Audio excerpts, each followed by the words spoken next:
Merci Nabalandi, Vision Internationale Congo en TV. Je suis votre humble servante, El Nao la patronne. J'espère que vous êtes belle. Qui va message. El Nao Koufi, El Nao Koufi, El Nao Koufi. Je suis toujours en vie, je suis en bonne santé. Zambazo Sala toujours. Nengeteo Kana Kibabi grâce sur grâce. Maman Awa Tozana Kata Santon, Nabil Mobo Moni, Windet Wool. Awa na conférence de presse ya Madame Bazaïda. Vraiment Koyoka Nini Oazana a besoin ya Kolobé là. Vraiment, on a merci aux occasions à Kolanda Biso na Vision Internationale Congo en TV. Vraiment, ekozala bien Tolanda, Toyoka Makamuni Yamalam Oyalo, Bito Kolanda Lissu Bishop Élysée à Palolika Nenga Palolaka. Vraiment, na ebi ke presse boza vraiment ya kosepela nga el na nga moko yeyo en personne et annonce. Na merci na pesi maison mobimba ya planète El Nao, ba gros bisous, am sala toujours bozo sala. Bientôt aussi sa conférence de presse na biso. J'espère Borolanda Bilili toujours quand on site Nabil Obomesana ko landa babi Vision Internationale yende yeyo yende bangabi biso nde makambo te biso vraiment nde makambo yango. Vraiment merci beaucoup. Nous allons sans plus tarder passer la parole à Madame pour puisse présenter le thème du jour. Votre honneur. Ok, merci beaucoup. Je tiens d'abord à rendre grâce à Dieu pour cette opportunité et remercier vraiment sincèrement tous les compatriotes, hommes et femmes, qui sont dans cette salle. C'est une grande opportunité pour que nous puissions en voir. C'est la deuxième fois que j'ai à m'entretenir avec la diaspora sud-africaine. Et j'aimerais aussi saluer ceux qui viennent de loin. Vous permettez que je vous présente ceux qui sont à mes côtés. À ma droite, nous avons M. Jean-Claude Boula, qui est le représentant du MLC en Australie. Il était venu ici pour des raisons privées et de contact, parce qu'il est passé aussi par l'Afrique du Sud avant d'aller en Australie. Donc il a vu que j'étais là, il a participé ensemble avec les militants MLC qui sont ici et la diaspora, les différentes associations, pour que nous puissions avoir un moment d'entretien en famille. Et à ma gauche, M. Sandro est le représentant justement du MLC en Afrique du Sud, le nouveau. C'est une opportunité pour ceux qui aimeraient, qui ne sont pas, parce que tout le monde ici n'est pas MLC, qui aimeraient nous rejoindre dans la lutte, de les contacter pour, il y aura certainement un document, un papier d'adhésion pour que nous puissions vous puissiez nous contacter, ou alors le site web vous sera donné. Surtout ceux qui sont de la diaspora souvent utilisent le site web pour adhérer au parti. Je salue vraiment l'initiative de la société civile qui est ici, et il y a les représentants de la génération Jean-Pierre Bemba qui m'ont contacté, qui sont venus aussi nous entretenir. Alors, si j'ai accepté de parler avec vous, parce que j'ai reçu beaucoup de coups de fil, j'étais venu pour une réunion au Parlement panafricain parler de la prolifération des armes et des calibres dans notre pays, et aussi pour faire les plaidoyers auprès des fabricants des armes pour qu'ils puissent ratifier les traités sur le commerce des armes. Ça nous permet de contrôler la traçabilité des armes qui crépitent dans notre pays, parce qu'on n'interdit pas de produire les armes, mais il est strictement interdit de les rendre disponibles aux groupes armés incontrôlés. Parce que nous sommes en train de payer les frais comme Congolais. Il y a un lien entre les commerces illicites et illégaux des armes, ainsi que l'exploitation illicite des ressources minières. Donc nous sommes venus pour ça, et j'en ai profité aussi pour faire un contrôle médical. Alors, parce qu'il y a des collègues, des compatriotes qui m'ont vu, ont commencé à poser des questions sur l'actualité au pays. Je me suis dit, si je reçois 2-3 personnes dans mon salon, ce n'est pas bien, c'est un peu égoïste. Si on peut trouver un moment où on s'entretient avec quelques Congolais de la diaspora, parce que moi, je considère que derrière chacun ou chacune de vous, c'est une multitude. Parce que vous passez par les réseaux sociaux, dans vos familles et tout, pour donner justement l'information. Et je me suis donné cet exercice aujourd'hui, bien que j'ai des problèmes de deuil en famille, c'est parce que j'ai compris, nous avons toujours estimé, apprécié la préoccupation, l'engagement des Congolais qui se trouvent à l'étranger. Vous êtes séparés de nous à des milliers de kilomètres, mais il me semble que le sang qui circule dans vos veines, c'est le même sang et vous êtes toujours préoccupés de notre situation. Même s'il y en a qui ont commencé à être ici jeunes, ils ont eu à se marier, ils ont eu des enfants, ils ont toute une famille ici.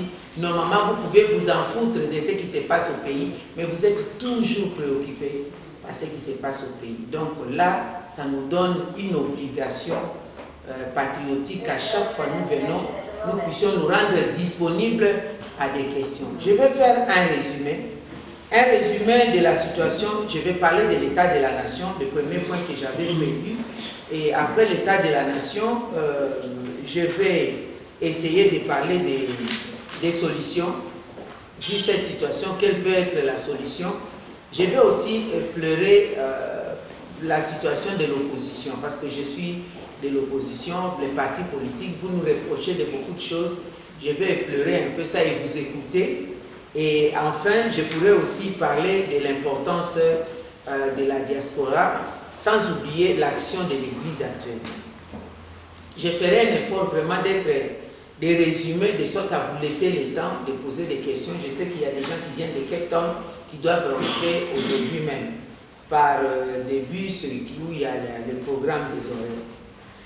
Alors, concernant l'état de la nation, une phrase seulement pour vous dire que la situation, nous sommes en train de vivre une très forte tension dans notre pays actuellement.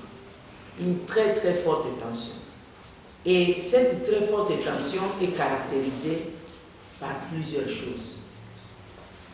Du point de vue, il y a la restriction des libertés d'expression, des manifestations. Il y a beaucoup d'autres problèmes, mais la cause principale de cette forte tension, c'est la non-tenue des élections dans les délais constitutionnels.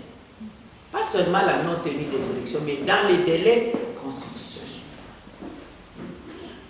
Le besoin de vouloir se pérenniser au pouvoir en mettant des stratégies multiformes s'écarter de la Constitution.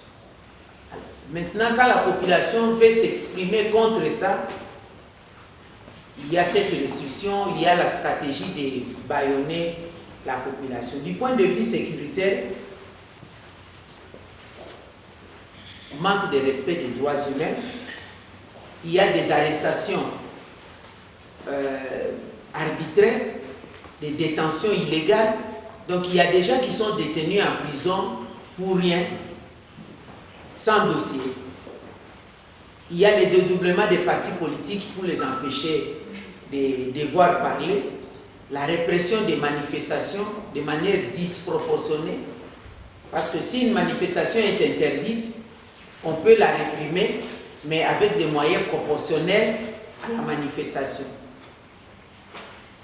Et ils oublient que nous sommes dans les régimes d'information et non les régimes d'autorisation. La Constitution, dans son régime, demande à ce que quand vous voulez organiser une activité pour raison d'ordre, vous devez informer l'autorité pour que l'autorité encadre les manifestants, que ça ne gêne pas ceux qui ne sont pas concernés par la manifestation. Mais ici, on voudrait nous imposer encore les régimes d'autorisation. Du point de vue sécuritaire, je pourrais aussi parler de la situation dans les Kasaï, montée de toutes pièces. Maintenant, il y a de la calmie, mais les conséquences, nous continuons à les gérer parce qu'il y a la situation humanitaire qui s'est aggravée, le déplacement de la population est devenue démunie. La cause était tout simplement la mauvaise gestion de l'autorité coutumière par l'autorité politico-administrative. On nomme un chef coutumier là où on ne peut pas nommer, là où c'est le pouvoir coutumier qui nomme. Même si c'est quelqu'un de la même famille, mais c'est le pouvoir coutumier qui le nomme et l'autorité politico-administrative ne devait que avaliser. La même situation actuellement en Ituri, et tout ça fait partie des stratégies pour opposer les ethnies, créer la diversion des troubles en vue de trouver des stratégies et des moyens pour ne pas avoir la tenue des élections. Vous allez me poser des questions, je vais peut-être approfondir. La situation économique, elle est très difficile. Le Congolais a perdu son pouvoir d'achat. On ne parle plus jamais des paniers de la ménagère, nous parlons du sachet de la ménagère. Parce que la ménagère ne peut plus aller avec son panier au marché. C'est honteux parce qu'il faut un petit piodier, il faut emballer peut-être dans les sachets, qu'on les cache pudiquement. Multiplicité des taux d'échange. Vous avez les taux budgétaires à 145, nous les parlementaires on l'a voté ainsi. Vous avez les taux de la rue à 165, vous avez les taux de la banque parfois à 168 ou à 170, et puis vous avez les taux qu'on appelle les taux intermédiaires entre amis. Quand vous aviez emprunté l'argent, c'était à tel taux, vous devez maintenant rembourser, bon, kakayo, toyebani, on appelle ça les taux intermédiaires ou les taux de compréhension. Alors, ce genre de fluctuation, comment voulez-vous que des opérateurs économiques fonctionnent? Vous avez acheté, quand c'était à tel taux, vous devez revendre ou bien vous avez donné à crédit, vous devez récolter votre argent, ça vous pose des problèmes, vous ne savez plus évoluer. Faible production locale. Qu'est-ce que nous produisons dans notre pays? Parce que nous importons tout, jusqu'à l'eau à boire. Nous importons de l'eau, nous importons du sucre, nous importons du riz, nous importons des maïs, nous importons tout, de l'huile de palme, de l'huile d'arachide, nous importons même l'arachide elle-même. Nous importons même les bananes. Les bananes, on les fait format frites, on les importe. Alors que nous sommes le pays en Afrique aujourd'hui qui regorge de plusieurs hectares des terres arables que nous pouvions cultiver. Nous regorgeons de la majorité des pourcentages en eau douce, mais nous ne produisons pas. Tout ce qu'il y a comme industrie agro-pastorale, alimentaire, n'existe plus. Donc ça, c'est du point de vue économique, nous sommes dans une situation difficile. Et notre économie est caractérisée par la corruption à outrance, la fraude en tout et pour tout. Même là où on ne peut pas frauder, on fraude. Là où on ne peut pas corrompre, on corrompt. Du point de vue social, ça c'est ça en fait la conséquence de la chute de l'économie. Parce que notre fameuse économie, en soi, on parle du boom minier. L'économie n'est pas diversifiée. Nous n'avons que l'économie est orientée vers les minéraux. Alors quand vous redistribuez ces minéraux, il y a la croissance qui a l'inadéquation avec la vie quotidienne de la population. C'est ça les conséquences au niveau social. Moins d'1% des Congolais ont accès aux infrastructures de base, comme l'eau, l'électricité, l'habitat décent. Tout à l'heure, j'étais même en réunion avec certains compatriotes, je leur disais, l'habitat décent, c'est quoi? C'est avoir un toit où vous pouvez vous couvrir des intempéries, mais aussi que vous ayez accès à l'eau, à l'électricité. Et que vous pouvez aussi dormir, ce n'est pas comme nous les vivons maintenant en République démocratique du Congo, un couple qui n'a que 2 pièces, donc chambre et salon, les toilettes sont communes à l'extérieur, mais ces couples-là, à 30 ans de mariage, vous imaginez, les enfants ont grandi, les filles et les garçons, comment est-ce que vous pouvez partager? Parfois, la porte de la chambre n'a pas des portes, des rideaux. À l'entrée de la chambre, il n'y a que des rideaux. Alors, qu'est-ce qu'on fait? La maman et les filles dorment à la maison, les garçons et les papas sont dehors. Très tôt le matin, ils doivent se réveiller et les autres se reposent un peu avant d'aller chercher le vécu quotidien. Nous vivons ça.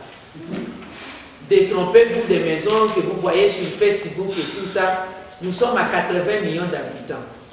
80 millions d'habitants, l'indice du développement humain est très bas et c'est moins de 1% des Congolais qui peuvent avoir une toiture décente où vous pouvez y vivre. Il y a la déperdition scolaire.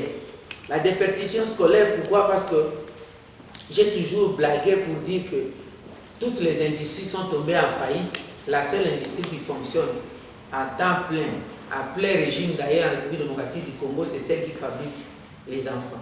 Mais ces enfants-là ne peuvent pas accéder à l'école.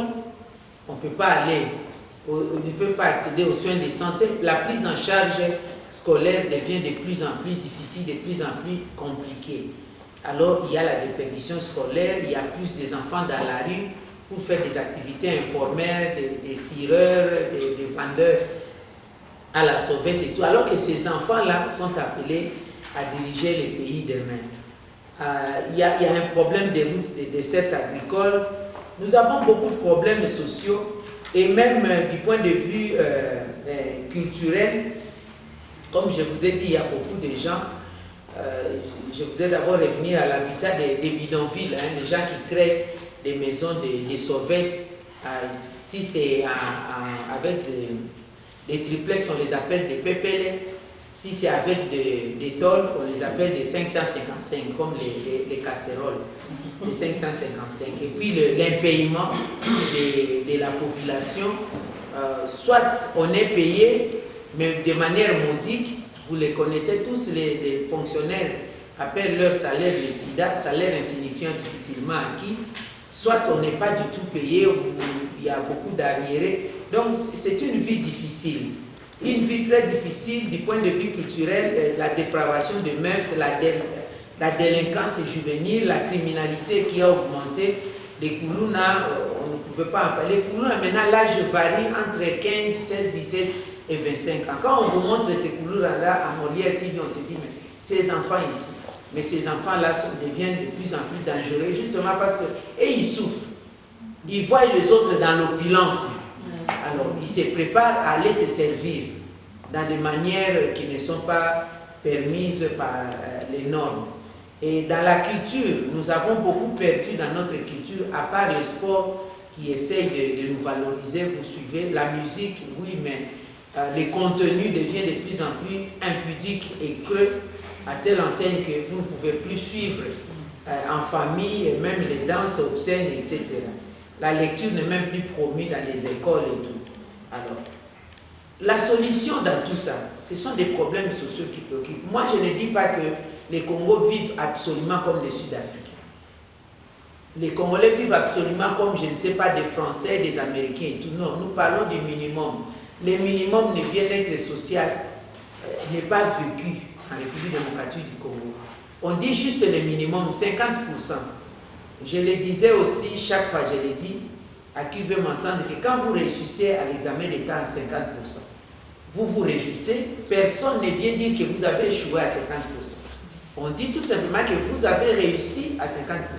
On voit les côtés pleins. C'est-à-dire, ce minimum-là, ça vaut. Si les Congolais vivaient seulement à 50% du minimum social, nous serions le peuple heureux, nous serions en train de célébrer. C'est tout ce que nous recherchons. Alors, la solution, c'est le renouvellement de la classe dirigeante dans son ensemble. Comment vous pouvez imaginer un pays où les dirigeants, tous les élus que nous sommes depuis 2006 jusqu'en 2011 à ce jour, tous sont tombés dans l'illégitimité? C'est très grave. Et c'est marqué dans la Constitution. Le préambule de la Constitution dit des problèmes que nous avons toujours connus dans notre pays, c'est causé par l'illégitimité des institutions et de leurs animateurs. Cela s'est aggravé avec des guerres. C'est pourquoi les Congolais sont allés à Sun City, en Afrique du Sud, ont pris la résolution de gérer les pays autrement. Tout ce que nous avons pris comme résolution, c'est tout être codifié dans la Constitution, où nous avons dit comment est-ce que les pays devaient s'organiser. On va le faire avec un mandat de 5 ans au sommet de l'État, une seule fois renouvelable, 10 ans. Et que désormais, le président de la République ne sera plus le seul maître à bord. Ça sera des questions de souveraineté conjointement avec le gouvernement, notamment le ministre des Affaires étrangères. Et que désormais, ce serait le pouvoir parlementaire.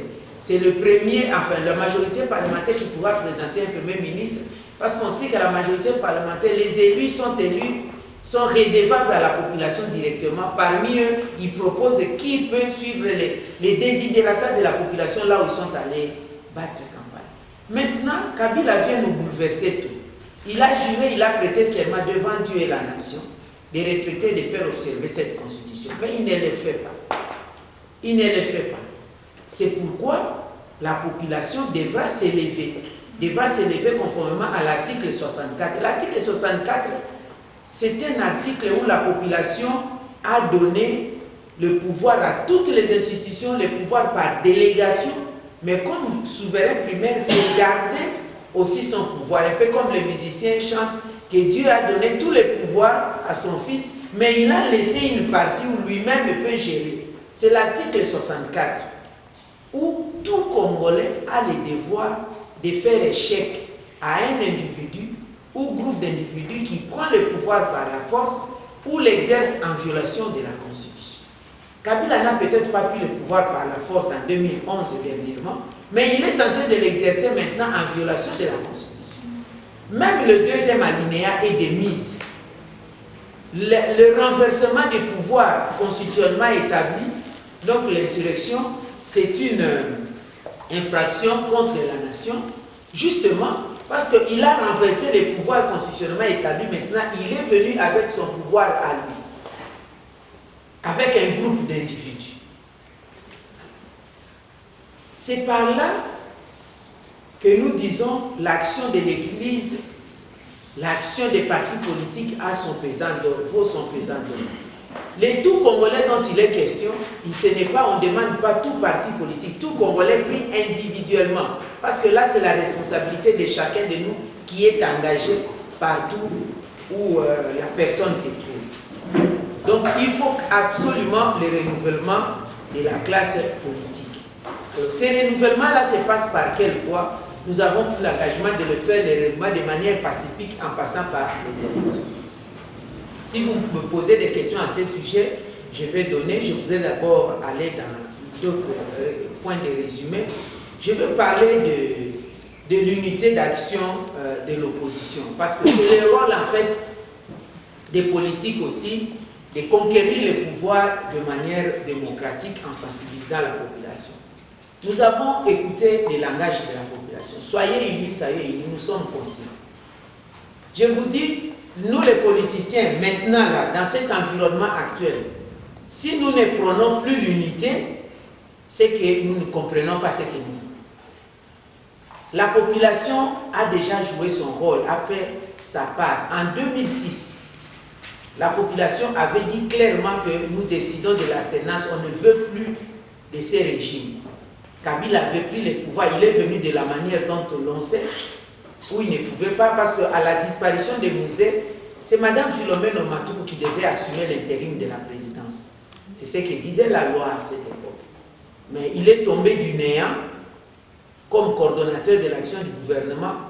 La première personne à l'appeler président de la République, c'était d'ailleurs le président Chirac.